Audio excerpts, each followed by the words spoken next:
बिस्मिल्लाहिर्रहमानिर्रहीम, अस्सलाम वालेकुम। मैं हूं सुमेरा मिर्ज़ा और आप देख रहे हैं प्रोग्राम न्यूज़ रूम। पहले प्रोग्राम की हेडलाइंस शामिल करते हैं, फिर वापस आते हैं और उस पर बात करते हैं।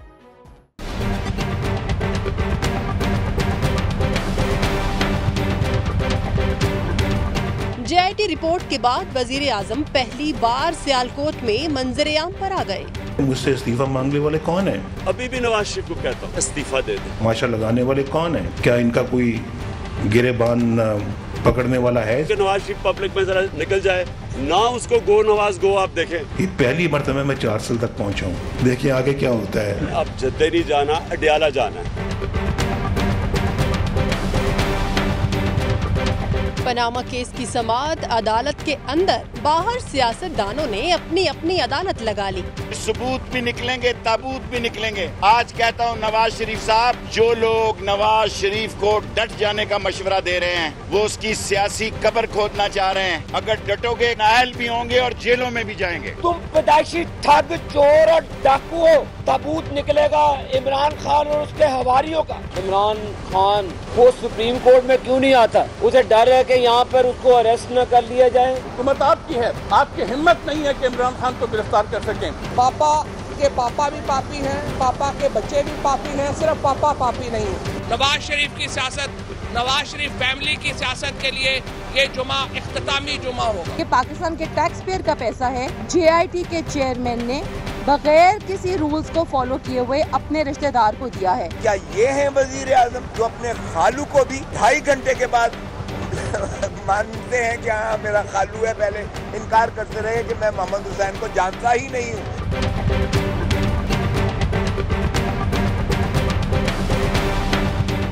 सलमान अकरम राजा कल कौन सी दस्तावेजात लेकर आने वाले हैं?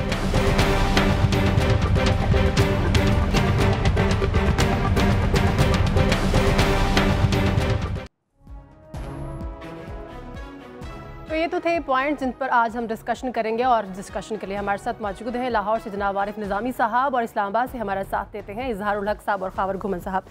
नाज़रीन, आपने भी देखा, हम सब ने देखा कि JIT रिपोर्ट आने के बाद वज़ीर आज़म नवाज शरीफ आज पहली बार मंजर-ए-आम पर आए हैं। सियालकोट में बड़ी बातें की हैं उन्होंने, अपोजिशन को, ख़ासतौर पर पाकिस्तान तहरीक इंसाफ को उन्होंने खूब आड़े हाथों लिया है। निज़ामी साहब, एक बात की मुझे समझ नहीं आती, और शायद जो हमारी आवाम है वो भी इस बात को समझने से कासिर होंगे, कि जो भी आता है, चाहे वो JIT के बाद में जब उनकी होती थी पेशी, बाहर आते, तो उनका एक ही बात होती थी कि हम पर इल्ज़ाम क्या है। आज भी नवाज शरीफ साहब ने यही बात की कि मुझ पर इल्ज़ाम क्या है, पूरे पाकिस्तान को पता चल गया, उनको अभी नहीं पता। देखिए, आज तो उन्होंने 2 जगह ख़िताब किया जी। एक तो चैम्बर्स से, एक उन्होंने ख्वाजा आसिफ साहब के घर कारकुनों से ख़िताब किया जी। आज वो निस्बतन कॉन्फिडेंट नज़र आ रहे थे पहले के मुकाबले में। जब मैंने पहले उनको देखा एन ये शुरू होने से पहले सुप्रीम कोर्ट की कार्रवाई पिछले JIT की कार्रवाई तो वो थोड़े से घबराए हुए लग रहे थे। तो आज ज़ाहिर है कि वो जब कहते हैं कि उनकी जो ये कहना कि मेरे पर इल्ज़ाम किया, उनका मतलब कहने का ये है कि he wants to give the look of being prime ministerial. जी मैं तो काम कर रहा हूँ, मैंने इतनी बिजली के प्रोजेक्ट लगा दिए जिसमें मैंने अरबों रुपए बचाए, नंबर 1। नंबर 2, रिकॉर्ड मुद्दत में पूरा किया, बिजली की कीमत 12 रुपये यूनिट से 8 रुपये हो जाएगी, वगैरह वगैरह वगैरह। पुल बनाया, सड़कें बनाई, मोटर वो बनाया। फिर लेकिन आज वो जो कारकुनों से ख़िताब की उसमें थोड़े से स्पेसिफिक्स में भी गए वो सही। उसमें उन्होंने ये जिक्र किया जो अक्सर जो मुतनाज़ पीरियड है जी जी। उन्होंने कहा कि बताया कि मैंने मोटरवे में से कौन से पैसे खाए सही, इसका मुझे बताएं।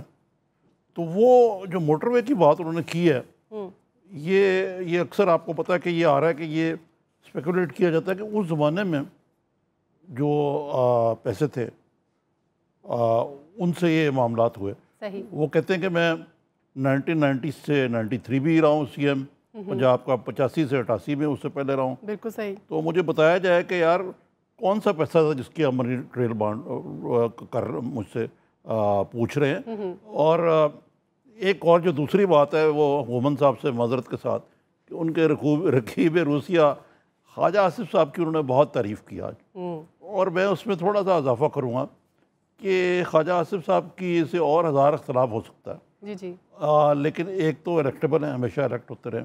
सही। दूसरे ये है कि दबंग आदमी हैं। तीसरे ये कि वो हमेशा नवाज शरीफ के साथ खड़े रहें। सही। वो कोई बयान हल्फी जिससे बाद में मुकर्रर पड़े वो लिख के वो उन्होंने भी सख्त जेल काटी किले के अंदर, वो जो अटक का किला है उसमें। जी जी।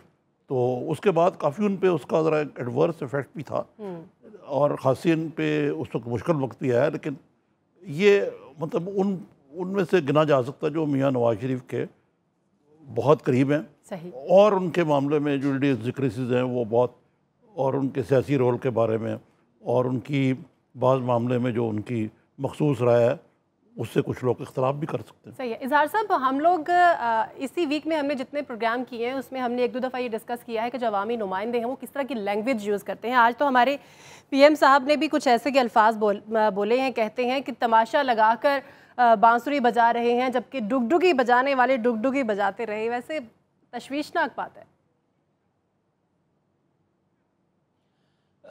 बिल्कुल आप सही कह रही हैं। ये मैंने कल भी अर्ज़ किया था कि अदब के और ज़ुबान व बयान के नए जाविये निकल रहे हैं, नई समतें तलाश की जा रही हैं। इस पर अदब के जो और उर्दू के जो तलबा हैं, पंजाबी के तलबा हैं, उनको इस पर किताबें लिखनी चाहिए, इन पर दरसी मकालात शाया होने चाहिए। सही। लेकिन मैं एक और तरफ आपकी तवज्जो दिलाऊँगा। कल बड़ी इम्पॉर्टेंट बात की निज़ामी साहब ने, लेकिन वो आखिरी लम्हा था और उसमें मेरा भी तालिब इल्म के तौर पर बहुत इंटरेस्ट है।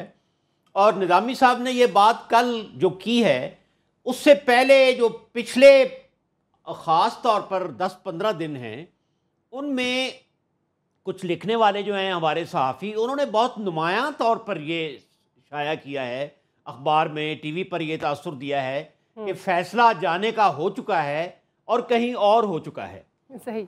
अब निज़ामी साहब ने बड़ी दिलचस्प बात की। उन्होंने फरमाया कि मुज़ाकरात होंगे तो ये करेंगे नवाज शरीफ, तो कोई ना कोई रास्ता निकल आएगा। तो मैंने पूछा किससे, तो उन्होंने बिल्कुल यही कहा कि एक ही ताकत है। अच्छा, अब बतौर तालिब इल्म, हम चूँकि यहाँ 3 एनालिस्ट बैठे हैं, हम तो पार्टीजन तो नहीं हैं, इसलिए हम ये डिस्कस कर रहे हैं कि ये अवाम के दिलों में भी ये सवाल उठ रहा है। सही। अखबार पढ़ने वाले, इलेक्ट्रॉनिक मीडिया सुनने वाले जो हैं उनको ये बताया जा रहा है और वो भी आपस में डिस्कस कर रहे हैं। ये सारे सवाल हैं जो एक तालिब इल्म के जहन में पैदा होते हैं। ठीक है। अब पता नहीं इनका क्या जवाब होगा, इसलिए मैंने ये सवालात सामने रखे ताकि इन्हें डिस्कस किया जाए। ठीक। इजहार साहब, आपके सवाल का जवाब निज़ामी साहब से लेंगे ब्रेक के बाद, लेकिन जो आज खिताब किया है वज़ीर आज़म साहब ने उस पर घुमत साहब का कमेंट ले लेते हैं, फिर निज़ामी साहब से पूछेंगे। जी घुमत साहब। जी वो बड़ी मेहरबानी प्राइम मिनिस्टर साहब की, वो सियालकोट गए हैं, मेरा डिस्ट्रिक्ट है सियालकोट, वहाँ पे जाकर उन्होंने एक आध इफ्तिताह भी किया वो प्रोजेक्ट का। अच्छी बात है, उनको करना चाहिए। प्राइम मिनिस्टर हैं, प्राइम मिनिस्टर मेरे प्राइम मिनिस्टर हैं, ज़रूर जाना, ये सारे काम उनको करने चाहिए।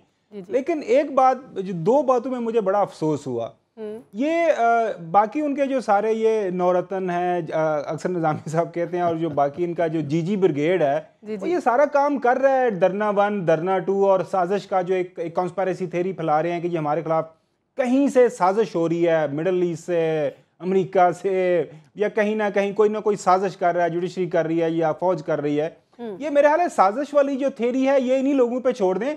प्राइम मिनिस्टर साहब को बहैसियत एक पार्टी का लीडर और एज ए चीफ एग्जीक्यूटिव उनको सिर्फ इतना कहना चाहिए था कि ये जो केस जो है वो कोर्ट के अंदर है, सुप्रीम कोर्ट का फैसला आएगा, हम उसके आगे सरनगू करेंगे, बात खत्म होगी, फैसला सुप्रीम कोर्ट करेगा, वहाँ हम अपने दलाल दे रहे हैं।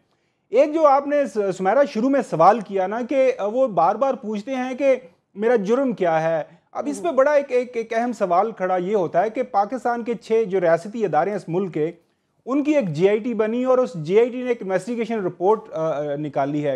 उसके मुताबिक वो काफ़ी लंबी चौड़ी उसमें डिटेल है। मेरे ख्याल में प्राइम मिनिस्टर साहब को अपने किसी असिस्टेंट को लगा के उसमें से चंद एक मुदरजात निकलवाने चाहिए और कोई 8-10 वो उससे पढ़वा लेने चाहिए कि आपके खिलाफ जुर्म क्या है, आपको इल्ज़ाम किस चीज़ का उन्होंने लगाया हुआ है। ऑफ कोर्स फैसला eventually supreme court of Pakistan ने करना है, वो दलाइल की बेस पे, शवाहिद जो भी वहाँ पे मुतलका पार्टीज़ देंगी उसकी बेस पे होना है, उसका हमें इंतज़ार करना चाहिए। लेकिन ये जो बात है बार बार धरना 1, धरना 2, धरना 3, वो अगेन जहाँ तक निज़ामी साहब ने बात की कि वो बड़े कॉन्फिडेंट लग रहे हैं, मैं इस कॉन्फिडेंस की वो दूसरी शक्ल में वो इंटरप्रेट करता हूँ कि मेरे ख्याल में उन्होंने सोच लिया है कि जो कुछ होगा वो देखा जाएगा, आप हम अपनी सियासत करते हैं, घर जाना। उन्होंने कहा ना कि 4 साल पूरे कर लिए, आगे 4 साल पूरे कर लिए, आगे देखा जाएगा जो कुछ होगा। आप अपनी पॉलिटिक्स करते हैं, लोगों के पास जाते हैं, अब उसके बाद देखा जाएगा। लेकिन मसला यही है कि वो आपकी बात बिल्कुल ठीक है कि सुप्रीम कोर्ट के अंदर केस है और वहाँ पे काफ़ी सीरियस किस्म के वो आपके ऊपर इल्ज़ाम लगे, जो हम अभी नेक्स्ट सेक्शन में हम डिस्कस भी करेंगे। जी ठीक है, ब्रेक ले लेते हैं नाज़रीन। ब्रेक के बाद जब वापस आएंगे तो बात करेंगे जो इजहार साहब ने सवाल उठाया है निज़ामी साहब की तरफ, निज़ामी साहब से उसका जवाब लेंगे। ब्रेक लेते हैं।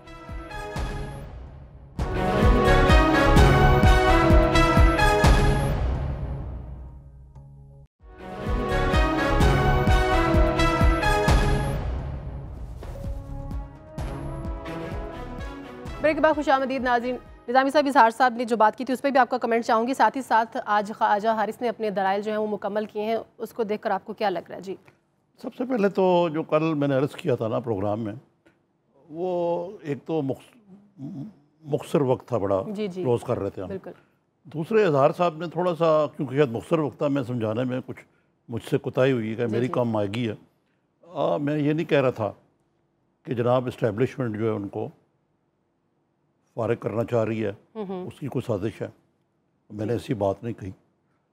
ये बात जो है ना मैंने मुख्तलिफ अंदाज से कही थी। जी। मैंने ये कहा था कि मियाँ नवाज शरीफ जो है उनकी कोशिश होगी कि मैं, उन्होंने कह चुके हैं बल्कि ये बात कि मैं ना जाऊँगा, मैं इस्तीफ़ा दूँगा। इस कॉन्टेक्स्ट में ये कह रहा था, क्योंकि वो अगर जाएंगे भी तो वो कहेंगे यार मुझसे बैठ के नेगोशिएट करो, सही, ठीक है ना, मुझे से पैसेज दो या जो भी है। उनकी कोई बारगेनिंग पोजीशन है या नहीं? उनकी एक बारगेनिंग पोजीशन ये है कि उनका बहुत बड़ा कोलैटरल ये है कि उनको मेजॉरिटी सेंटर में भी हासिल है, सही, और पंजाब में भी है। बाकी ये जो बहस है ना, एक अंग्रेजी का लफ्ज़ होता है यूबिक्विटस एस्टेब्लिशमेंट, यानी यूबिक्विटस का मतलब है जो मुस्तकिल होती है। तो पाकिस्तान में, पाकिस्तान की तारीख के हवाले से इजहार साहब को मुझसे बेहतर पता होना चाहिए कि आज भी, उससे पहले भी, माजी करीब और माजी बईद जो है उसमें इस्टेब्लिशमेंट जो है, आम हम कहते हैं कि हमारी फॉरेन पॉलिसी कौन चलाता है, बिल्कुल सही, उनकी वॉर गेमिंग अपनी जगह पे। नवाज शरीफ एक ज़माने में इस्टेब्लिशमेंट के फेवरेट थे, अब वो सिक्योरिटी रिस्क बन चुके हैं। बेनज़ीर तो हमेशा ही सिक्योरिटी रिस्क रही।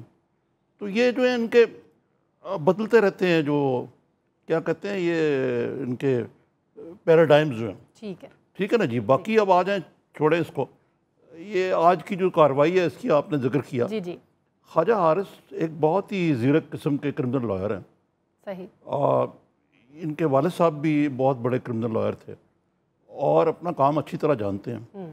उन्होंने बड़ी महारत से आज अपने क्लाइंट को डिफेंड किया। सही, लेकिन डिफेंड ऐसे किया कि वो कहते हैं कि यार ये अंडर द नैब रूल ये कोई जुर्म ही नहीं है कि भाई वो अपने डिपेंडेंट्स के ऊपर डिपेंडेंट हैं। ये साबित कहीं नहीं होता कि उनकी कोई मलकियत है। सही, जो लंदन के फ्लैट्स हैं उनका कोई लिंक है उनके साथ, वो रहते हैं वहाँ, सही, इस्तेमाल करते हैं।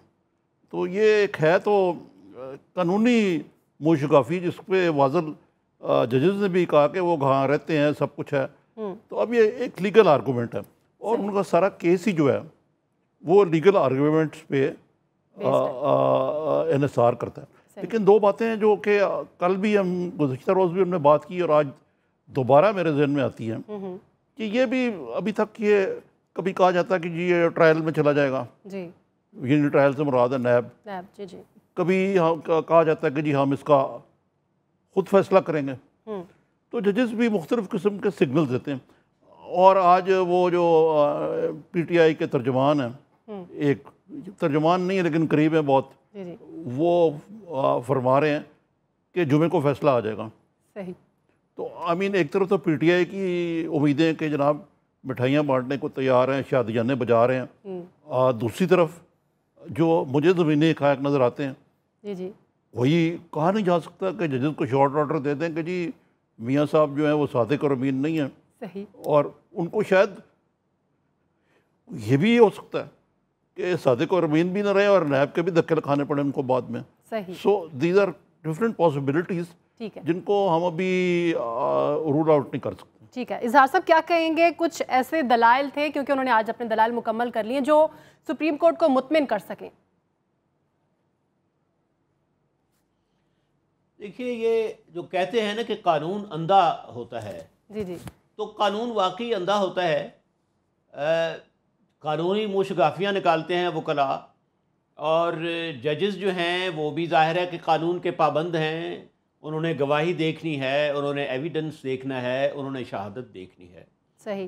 देखिए, मैं लॉ का तालिब इल्म कभी भी नहीं रहा, लेकिन मेरा जो कॉमन सेंस कहता है आज की प्रोसीडिंग सुनकर, वो मुझे ये लगता है कि जो पीटीआई या ये लोग जो चाहते थे, जिन्होंने केस किया है, या अवाम की भी एक बहुत बड़ी तादाद चाहती है, जी जी, शायद उसमें उन्हें कामयाबी ना हो सके।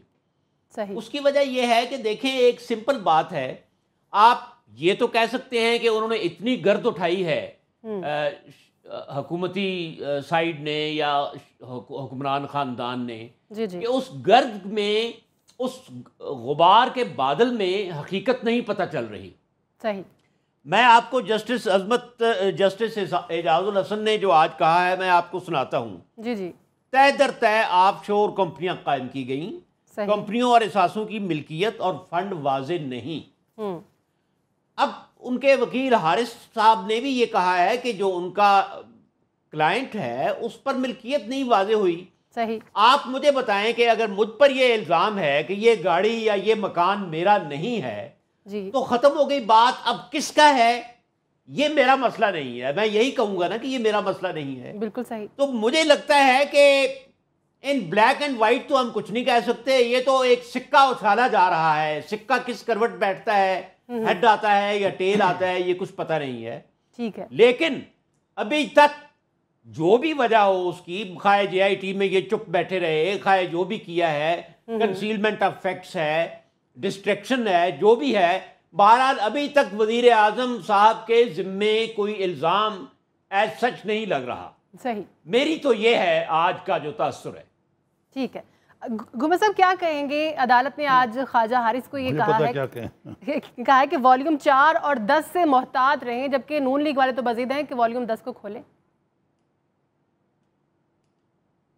नहीं, वो तो सुप्रीम कोर्ट ने कहा है कि कोई मसला नहीं, जो भी आपको वॉल्यूम आपने खोलना है, आपको खुलवाना है, हम खोल देंगे। मैं वहाँ पे था, कल भी था, जब इस हफ्ते दोबारा अब शुरू हुई है, सुबह से लेके शाम तक वहाँ पे अब 9 बजे शुरू हो जाती है, 9:30 बजे और 1 बजे तक चलती है हेयरिंग। देखिए, जो आज की, अगर मैं समअप करूँ आज की हेयरिंग, वहाँ पे एक कोशिश क्या कर रहे थे ख्वाजा हारिस साहब का, जो सारे का सारा आर्गूमेंट ये था कि अगर ये फ्लैट्स, अगर फ़र्ज़ करें मनी लॉन्डर हुआ है और फ़र्ज़ करें कोई इलीगल मीन्स या इलीगल चैनल इस्तेमाल भी हुए हैं किसी मौके के ऊपर, तो उस पर मेरे क्लाइंट जो प्राइम मिनिस्टर नवाज शरीफ साहब हैं उनका कोई लेना देना नहीं था, क्योंकि उस वक्त बड़े मियाँ साहब, मियाँ शरीफ साहब, वो सारे के सारे फैमिली कारोबार वो देख रहे थे। वो कहते हैं कि अब जो ये फ्लैट्स हैं अब उनके बच्चों के पास हैं, बच्चे उनके इंडिपेंडेंट हैं और अब वो अपनी मलकियत उनके पास है। उनसे पूछें कि दादा ने पोतों को दे दिए तो इसमें मेरा क्या लेना देना। मैं कभी भी ये जो फ्लैट्स हैं इनकी मलकियत, मेरे पास डॉक्यूमेंट्री एविडेंस कोई नहीं है, किसी का पर्सनल विटनेस कोई नहीं है, पर्सनल अकाउंट नहीं है, ये मेरे पास रहे हैं। कानूनी तौर पर बिल्कुल ठीक है, लेकिन इस पे जो जजेस साहिबान ने सवाल उठाया ना, वो सवाल ये उठा रहे हैं कि उसमें वो जो जस्टिस एजाज अफसल हैं, जो सुपरवाइजर हैं सारे कर रहे हैं सारे केस को, उन्होंने ये कहा कि एक सर्कमस्टांशियल एविडेंस का भी कानून है। उसके मुताबिक जो नजर आ रहा है, इनकंसिस्टेंसीज काफी ज्यादा नजर आ रही हैं कि आप हुकूमत में हैं, पैसा आता है, पैसा जाता है, उसके बाद एक सर्टन पैटर्न है कि यहाँ से उसकी पैसा इन्वेस्टमेंट्स होती हैं, वहाँ से आपके बच्चे आपको गिफ्ट करते हैं, और यही सारा पैटर्न हमें चलता नजर आ रहा है। तो इसके पीछे there some method to the madness, कोई ना कुछ तो है ना। यकीनी तौर पर अभी तक इस पे कोई एविडेंस नहीं आया, और अभी एक बार फिर जो जजेस साहबान ने उनसे कहा है कि आप हमें कुछ एविडेंस दें। एक चीज सुमेरा याद रखिएगा, जो 5 मेंबर बेंच की जजमेंट आई थी उसमें ये साफ साफ जो 2 जजेस ने कहा था कि आपसे हमें हकायक छुपा रहे हैं, आपने झूठ बोला है। आपने पहले कहा था मैं डॉक्यूमेंट्स दूंगा, आप डॉक्यूमेंट नहीं दे रहे। तो अब ये 3 जजेस ये कह रहे हैं कि हमने आपको मौका दिया था GIT में, अब भी आपको मौका दे रहे हैं कि आप हमें कुछ दें, या आप कुछ दे नहीं रहे। तो उसके बाद एक ऑलरेडी जजमेंट आ चुकी है, उस जजमेंट के रिव्यू में तो नहीं जा सकते। और दूसरी जो आज सबसे अहम चीज हुई है आज के हवाले से, वो है अपने सेनेटर इसहाक डार साहब के हवाले से। उनके भी लॉयर डॉक्टर तौर हसन वहां पे थे, वहां पे जो बात हुई है वो बड़ी जबरदस्त बात। ये गुमे साहब उस पे हम बात करेंगे, इस पे बाद में बात करते हैं, लेकिन वही मैं कह रहा हूं कि ओके, ये सारे का सारा जो इशू चल रहा है ना, वो मैं अगर आज की जजमेंट सारी की सारी हेयरिंग को समअप करूं तो वो नवाज शरीफ साहब की वो बचाव मुहिम है कि बाकी कोई भी अगर सारी इस प्रोसीडिंग के अंदर आता है, कोई रगड़ा जाता है, किसी को सजा होती है, लेकिन प्राइम मिनिस्टर साहब को आराम से निकाला जाए इसके अंदर।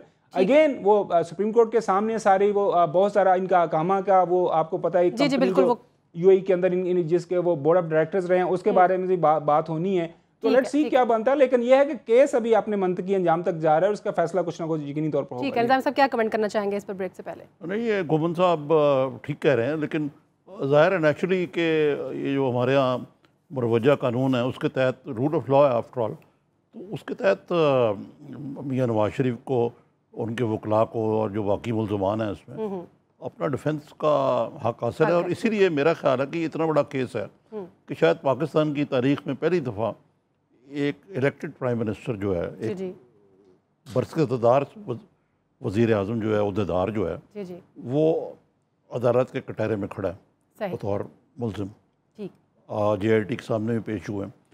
और अब वो जो कुछ हो रहा है उसका मकसद भी यही है कि ना सिर्फ इंसाफ हो बल्कि इंसाफ होता हुआ भी नजर आए। और इसमें थोड़ा सा मामला जो गड़बड़ हुआ है वो JIT के किरदार का है। ठीक है, JIT ने सारी प्रोसेस को मेरे नज़दीक मुतनाज़ बनाया। इस बारे में मैं बाद में भी बात करूँगा। ठीक है सर, इसमें हम ब्रेक के बाद बात करेंगे। इसमें कुछ थोड़े से इसकी वजह से सुप्रीम कोर्ट को ओवर टाइम करना पड़ रहा है ये कहने के लिए कि हम इंसाफ चाहते हैं। ठीक है, ब्रेक लेते हैं, ब्रेक के बाद वापस आएंगे तो निजामी साहब का कमेंट जो इसको कंप्लीट भी करेंगे और साथ साथ ये भी बात करेंगे कि इमरान खान ने भी आज खिताब किया, 4 मुतालिबात सामने रखे हैं और इसहाक डार ने भी आज जो है इंतखाबी इस्लाहात की कमेटी का बिल जो है वो मंजूर हुआ, जहाँ से PTI ने वॉकआउट किया है। ब्रेक के बाद डिस्कस करेंगे।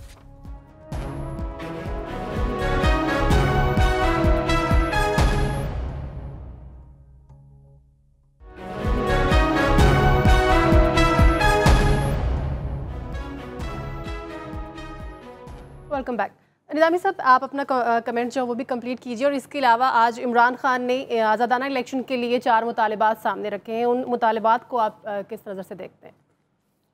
देखें, उनके जो मुतालबात हैं जी वो एक तो चाहते हैं कि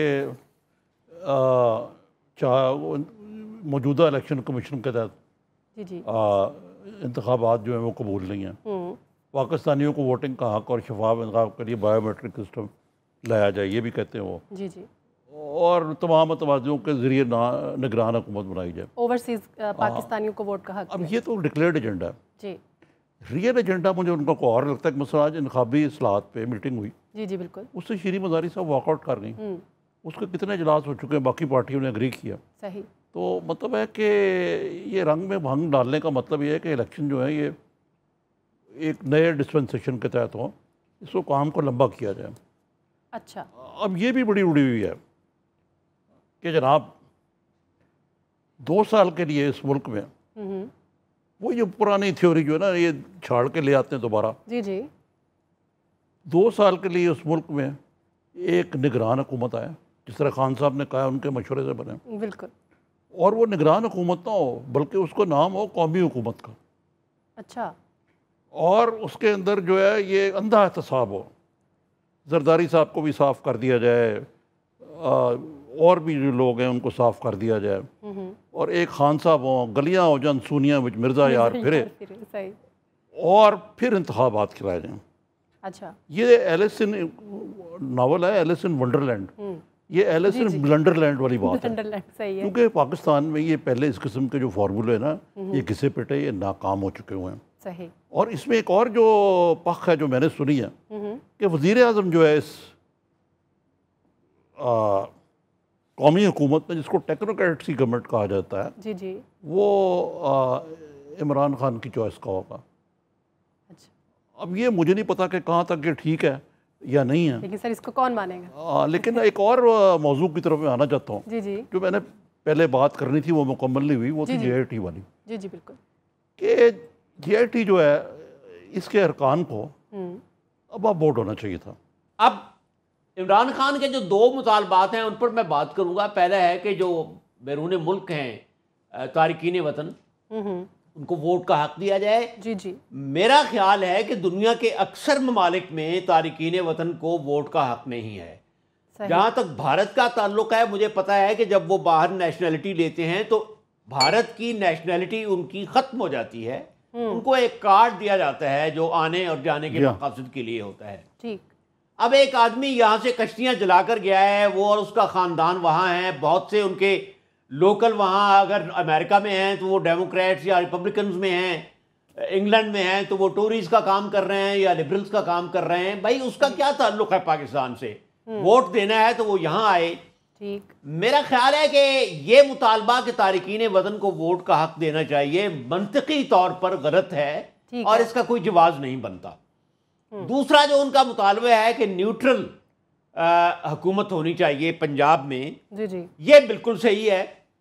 उसकी वजह यह है कि पहले देखा जा चुका है कि एक साहब जो थे नजम सेठी साहब, वो जब लगे तो प्रैक्टिकली इख्तियारात दूसरों के पास था। लेकिन इमरान खान को ये भी देखना चाहिए कि अगर हेड ऑफ द गवर्नमेंट कोई पंजाब में न्यूट्रल आ जाता है तो मशीनरी वहाँ जो 30 साल से लगी हुई है वो पुश्त दर पुश्त, नस्ल दर नस्ल एक खानदान की वफादार है। उनके अपने प्रॉब्लम्स हैं, उनकी मजबूरियां भी हैं। देखें, ब्यूरोक्रेसी को हम गालियां देते हैं, उसकी मजबूरियां भी हैं। सही। उसमें आप क्यों ये फर्ज करते हैं कि ब्यूरोक्रेट जो हैं वो उमर बिन अब्दुल अजीज हो जाएं, वो औलिया की तरह काम करें? सही। वो इसी मुआशरे का हिस्सा है। उन्होंने अपनी प्रमोशंस करानी है, उन्होंने जिंदा रहना है। तो ये या तो फौज की निगरानी में इंतखाबात हों और या फिर ये पंजाब की हद तक, बल्कि सिंध में भी ऐसा ही होगा। सिंध की सारी ब्यूरोक्रेसी मोर और लेस पार्टीजन है, या MQM की है टोटली, या टोटली पीपल्स पार्टी की है। ठीक है। तो ये है इनका। और बाकी बायोमेट्रिक का मुझे नहीं पता, ये एक टेक्निकल काम है, ये होना चाहिए या नहीं। अगर हो सकता है तो जरूर होना चाहिए। ठीक है जी घुमन साहब। देखिए, ये JIT के हवाले से जो बात हुई है, मुझे इसकी फ्रैंकली स्पीकिंग बिल्कुल समझ नहीं आई। वो जो वहाँ से एविडेंस आया है, बेसिकली तो वो उस एविडेंस को उसकी स्क्रूटनी होनी है। उसकी स्क्रूटनी के लिए उस एविडेंस की क्रॉस एग्जामिनेशन हो रही है सुप्रीम कोर्ट ऑफ पाकिस्तान के अंदर। 3 सीनियर तरीन जजेस साहिबान बैठे हुए हैं वहाँ पे, बड़े बड़े लंबी चौड़ी फीसें लेके। हाजा हारिस साहब, कल वो सलमान अकरम राजा साहब, आज तारिक हसन साहब थे। तो वहाँ पे उस पर जिरा हो रही है, उस पर बहस हो रही है। बार बार जब JIT के ऊपर ये एतराज उठाया जाता है तो जजेस साहबान उसका जवाब ये देते हैं कि ये हम पे बाइंडिंग नहीं है। हमने एक अपनी फैसिलिटेशन के लिए एक JIT को काम दिया था, उन्होंने हमारे सामने पेश कर दिए सारे शवाहिद।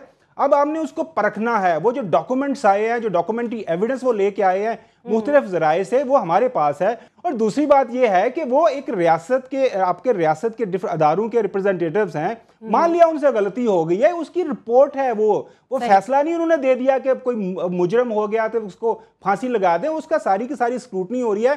तो ये एक JIT को क्या मुतनाज़ा बनाना, उसको कंट्रोवर्शियल बनाना कि जी ये काम गलत है, मेरे ख्याल में तो हम उनका एहसान मानना चाहिए कि पाकिस्तान में पहली दफा हुआ है कि ब्यूरोक्रेट्स ने इस लेवल पे काम किया है। दूसरी बात, ये जो बात कर रहे हैं ना साजिश की के जो बात कर रहे हैं कि जी एस्टैब्लिशमेंट को काम कर रही है, कोई कौमी हुकूमत है, सबसे ज्यादा ये साजिश का जो नाम ले रहा है, कौन ले रहा है? वो मोहतरम प्राइम मिनिस्टर नवाज शरीफ साहब ले रहे हैं मेरे ख्याल में।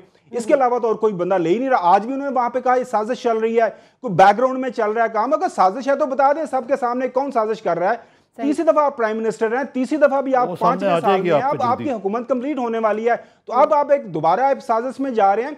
और लास्टली जो इलेक्शन कमीशन ऑफ पाकिस्तान है, यकीनी तौर पर इलेक्शन कमीशन ऑफ पाकिस्तान के ऊपर बहुत ज्यादा एतराज आते हैं। सारी पॉलिटिकल पार्टीज को बैठना चाहिए और बैठ के वहां पे सारी बात करनी चाहिए। जो भी हो, अगर हम अपने बाहर जो बैरून मुल्क पाकिस्तानी हैं उनसे जो पैसे लेके तो हम गुजारा कर रहे हैं, हमें रेमिटेंसेस एक साल ना मिले तो हमारे कमेंट देना है, रेमिटेंसेस उनसे जो मिलते हैं वो हमें ना मिले तो हमारी इकोनॉमी बैठ जाती है। तो अगर एक राय है तो उस पर पॉलिटिकल पार्टीज ने देना, उस पर कॉन्स्टिट्यूशनल अमेंडमेंट्स होनी है, वो पार्लियामेंट फैसला कर देगी कि उनको राय मिलनी चाहिए नहीं मिलनी चाहिए। अमेरिका वाले देते हैं अपने लोगों को, और भी बड़े ममालिक ने अपने जो ओवरसीज लोगों को उससे वोट का हक देते हैं। ये again it's a decision to be made by the parliament। जी ठीक है गुमन साहब, इज़हार साहब और निज़ामी साहब का भी कमेंट लेंगे। जी जी सर, आपका कमेंट लेंगे, इसको हम प्रोलॉन्ग करेंगे अगले सेगमेंट में। नाज़रीन हमारे साथ ही रहेगा, कहीं मत जाइएगा।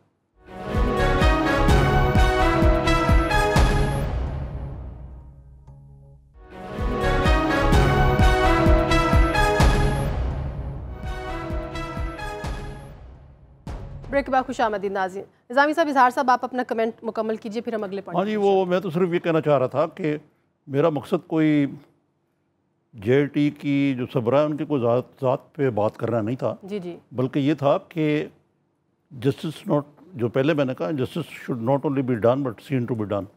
तो इस तरह मतलब बात हो सकता है उनके जो एविडेंस है वो बिल्कुल ठीक हो। जैसे गुमन साहब कहते हैं कि फ़ीस बड़ी ले रहे हैं वकील, तो मेरा नहीं ख्याल कि मेरे और आपकी जेब से जा रही है, और ज़ाहिर है प्राइम मिनिस्टर जो फ़ीस दे रहे होंगे, जो अच्छे वकील होते हैं वो फ़ीस तो लेते ही हैं फिर। सही है। तो ये मेरा नहीं ख्याल कि कोई ऐसा एतराज़ है। अब बाकी रहा ये जो आज की जो प्रोसीडिंग है उसकी एक जो बड़ी नुमायाँ कड़ी थी वो थी सलमान अकरम राजा ने जो नया एविडेंस वो कहते हैं कि लेके आए हूँ वहाँ से UAE से, यानी कि अबू धाबी और दुबई से कहते आ रहा है, और वो उन्होंने यानी आज शाम को उन्होंने पेश कर देना है उनको चैम्बर में, और वो कहते हैं वो मीडिया की जिन्नत ना बने। हो सकता है कि कोई ऐसी चीज़ हो, लेकिन जो आज अदलिया ने डार साहब के बारे में सवाल पूछे वो बड़ी डिस्क्रिपेंसीज हैं उसमें, कि भाई एकदम 1989 में उनकी शूट कर गई जो उनकी वेल्थ थी,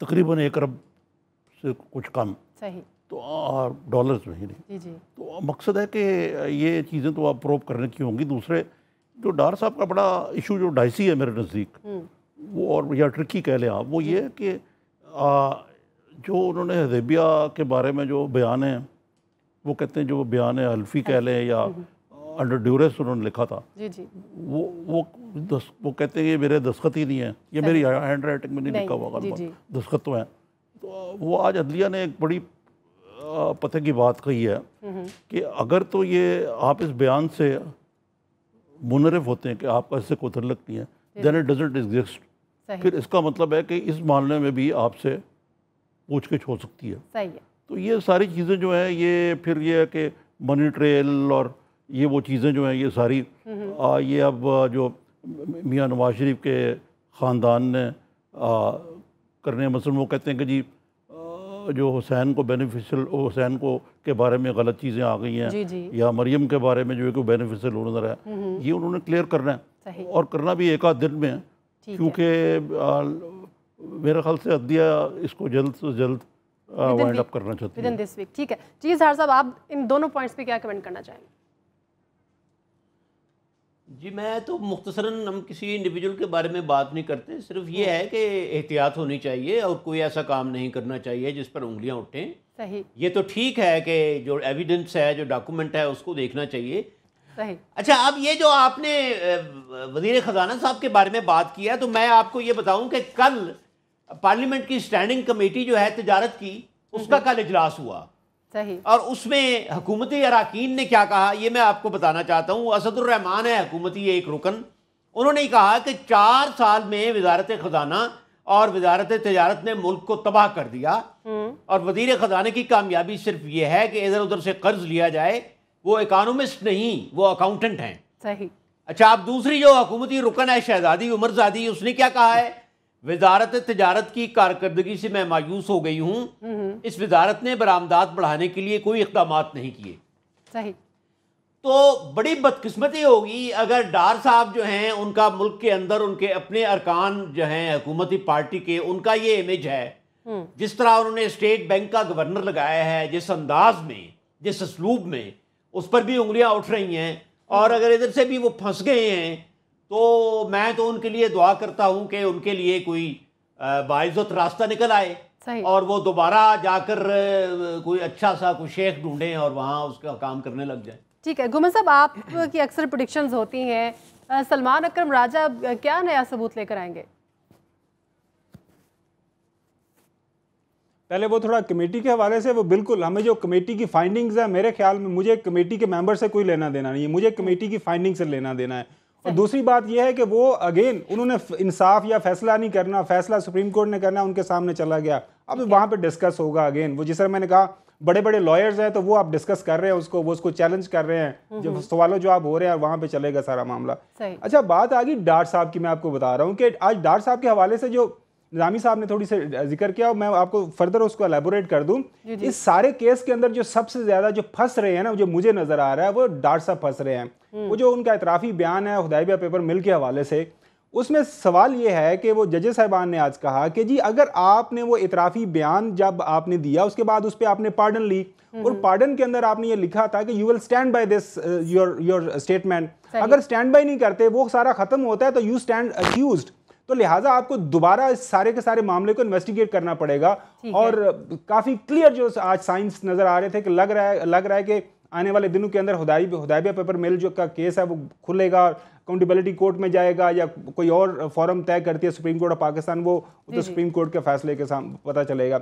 एक दफ़ा वो जो एक मौके के ऊपर डॉक्टर तारिक हसन है जो वकील हैं इनके इसाक डार साहब है, उन्होंने कहा कि जी GIT के पास ये कोई मैंडेट नहीं था कि ये वो पूछ सके डार साहब के उनकी जायदाद कितनी है, कितने पैसे हैं, कहाँ से कमाए। तो वहाँ पे जस्टिस जो इजाज़ुल एहसन उन्होंने कहा कि जो हिल मेटल स्टील है उसमें डार साहब के बेटे हैं, उनके साथ उनकी ट्रांजैक्शन हुई है, बैंकिंग ट्रांजैक्शन, तो किसी ना किसी हवाले से है। उन्होंने एक स्पेशल अमाउंट भी कोट की कि 93 में आपके पास 8-10 मिलियन थे, उसके बाद थोड़ी अरसे के बाद आपके पास 1 अरब रुपया आ गया, तो ये कहाँ से इतना पैसा आ गया।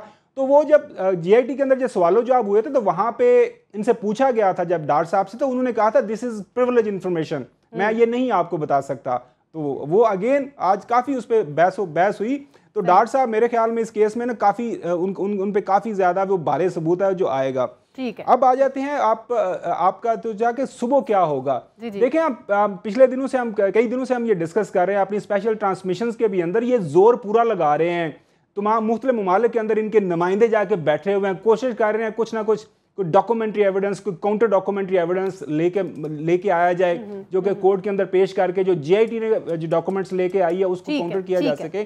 तो राजा साहब ने कहा कि मेरे पास कोई आ गया, मैं कल पेश करूंगा, तो आप देखें वो कल क्या पेश करते हैं। लेकिन उस पर जजेस साहिबान का एक रिमार्क्स ये था कि खुदारा आप जो भी आपने काम कर लिया खत्म करें, बार बार ये ना हो कि उसके बाद कहेंगे कि हमने और पेश करना है, क्योंकि ये इनकी मेंटल जो पेश करते रहते हैं इस तरह का डॉक्यूमेंट। जी ठीक है, मेरा सवाल ये है कि जजेस वकला, मेरा सवाल यह है कि वकला वक्त मांगते जा रहे हैं, जजेस देते जा रहे हैं, तो आपके ख्याल में क्या 2019 तक हम इस फैसले की तवक्को रखें? देखें वो बार बार जो एक्यूज्ड है ना इस सारे केस में, वो आर्टिकल जो कॉन्स्टिट्यूशन का जो है वो 10 कोड करते हैं फेयर ट्रायल का, कि जी हमें फेयर ट्रायल मिलना चाहिए। अच्छा, उस हवाले से जैसे आपको जो टाइम चाहिए जो भी है वो ले, हमें कोई वाइंड अप कर देते हैं इसको।